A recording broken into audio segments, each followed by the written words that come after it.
this moment to thank you all for watching. I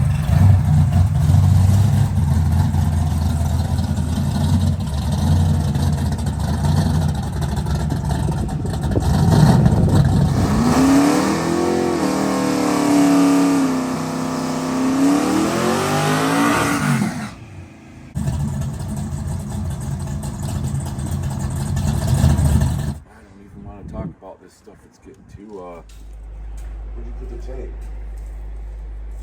on the bed.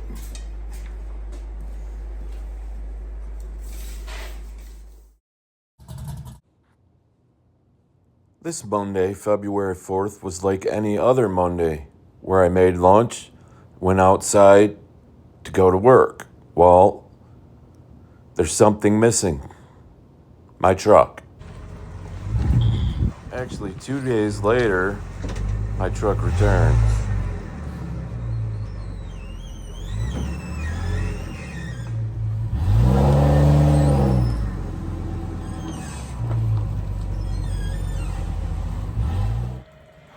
Welcome back to Glenn's Hot Rod Garage. Sorry I ain't been on in a while. Been dealt a couple blows and it's kind of affecting things a little bit. It's like the third week in February. Let me share this with you.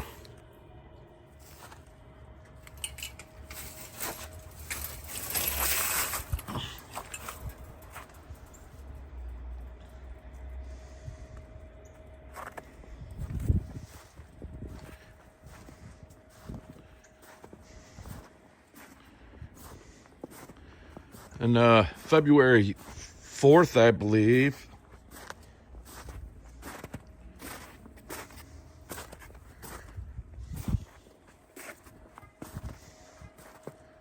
got out to go to work and my truck was missing. Someone decided they needed it more than I needed it, so they helped themselves to it. And it's pretty messed up. The rocker panel is caved into the bottom of the seat. I don't think it got into the frame, but the window's broke in the driver's door, and you can't open the door. You can't even open the hood to get in the engine compartment to disconnect the battery, so that's why it's sitting on jack stands. I got the back tires off so they can't take it again because it still runs and drives. So that's going to put a damper on things here at Glenn's Hot Rod Garage for racing this year. A good friend of mine, Bill, sold me this truck. He let me make payments on it, and I paid it off on my birthday, October 15th, and I put some money into it, needed a starter and a battery, and I've been driving it for the past 5 months or so, and unfortunately, someone helped themselves to it.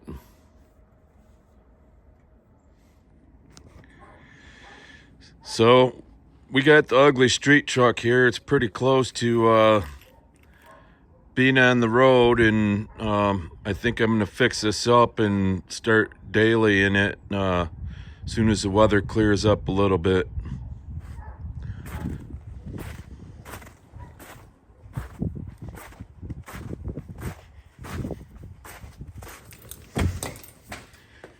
I haven't been out in the shop in a minute because it's been cold. Been trying to save on heat, and obviously my heat's been on for all this time, so yay. I got some footage of the last video I was making, trying to start getting things mocked up for motor plate on the Baby Steps Cutlass, so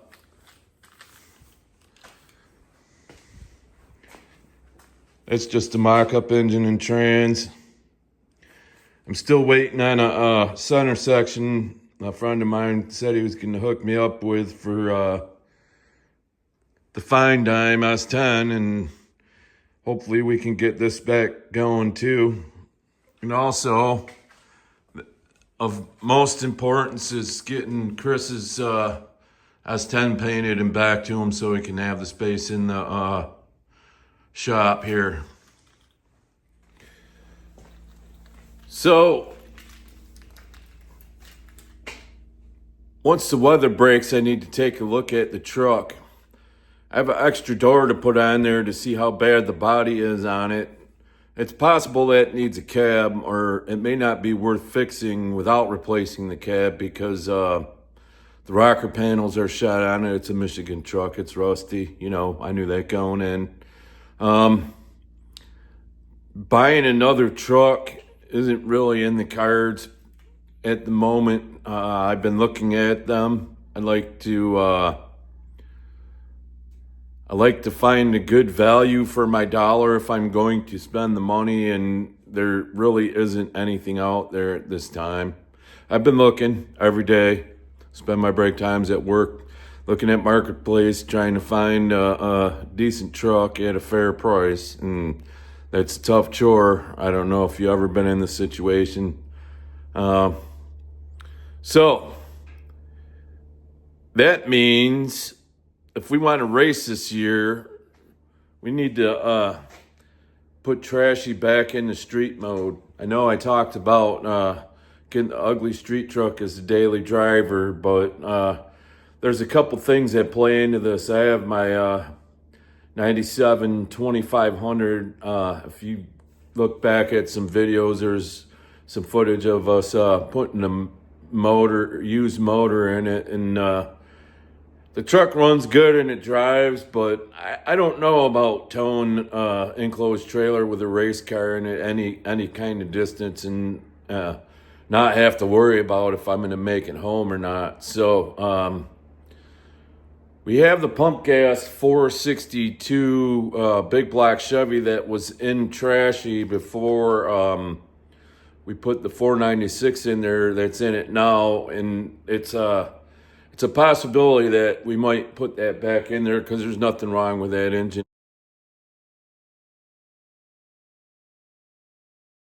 It ran perfectly fine when I took it out. It was just swapped out so we could get some more horsepower and make the car start working towards better ET goals. A couple years ago, I did a Back to the Streets event, and I really liked that, and I'd like to do that again. With that being said, having the 496 roller cam big black Chevy, although it runs on pump gas, I don't know if the valve train would be reliable enough to drive hundreds and hundreds of miles and race. And, you know, I don't want to work on the car all the time. I just want to do that and enjoy it. Another possibility is taking the fine dime on this. That's the problem with having all these projects. You got so many things to do, and sometimes you don't know which way to go. We'll figure it out. I'm working on it, and we'll get back with it as soon as possible.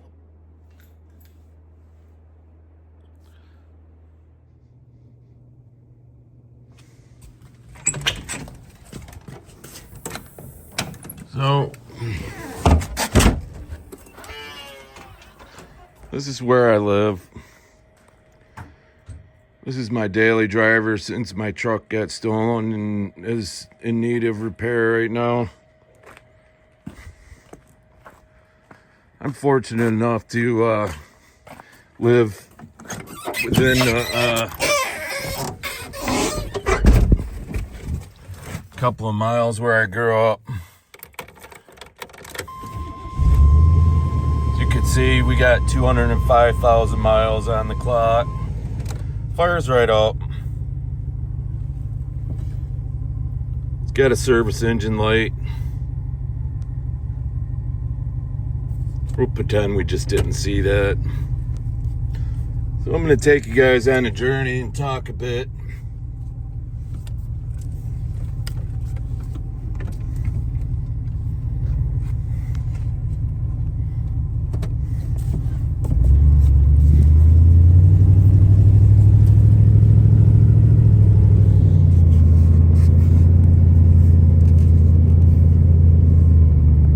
Apparently my windshield's dirty.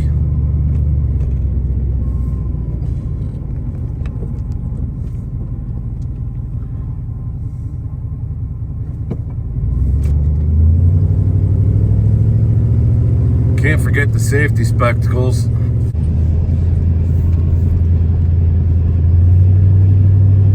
So, let me take you back in time about 40 years ago.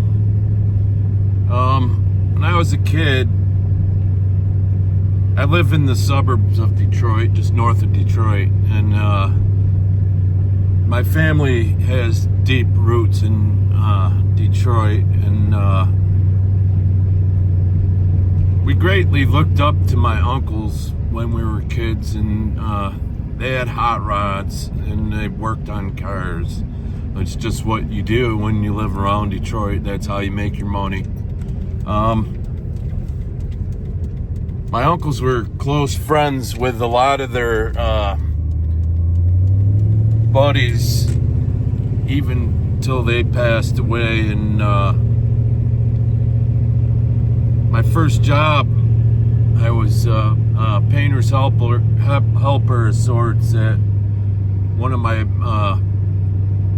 uncle's buddies' shops here, about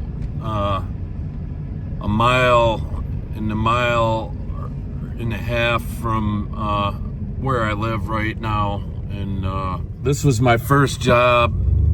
When I was 13 years old, I'd ride my bike or a moped down here and work.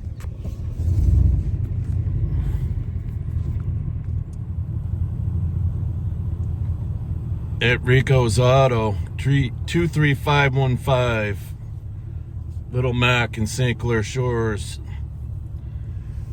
RICO passed away today. He was one of the good guys. He'd always help you out, and I hate to see him go.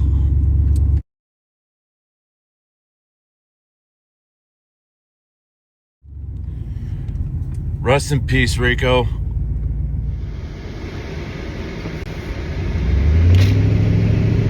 So these guys had such a great influence on my automotive hobby, if that's what you call it. It's an addiction. Uncle Terry had a 67 Cutlass with a 396 in it. Uncle Tom had a 67 Chevelle with a 454 in it. RICO had a 68 El Camino that was customized. It had rectangle headlights out of the mid-70s cars, and had a molded in fiberglass cap and flares, and I think that just had a hopped up small block in it. But I mean,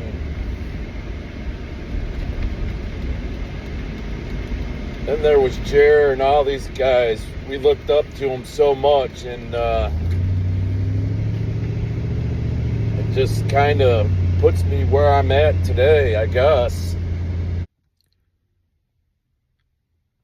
So we're up to 480 subscribers today.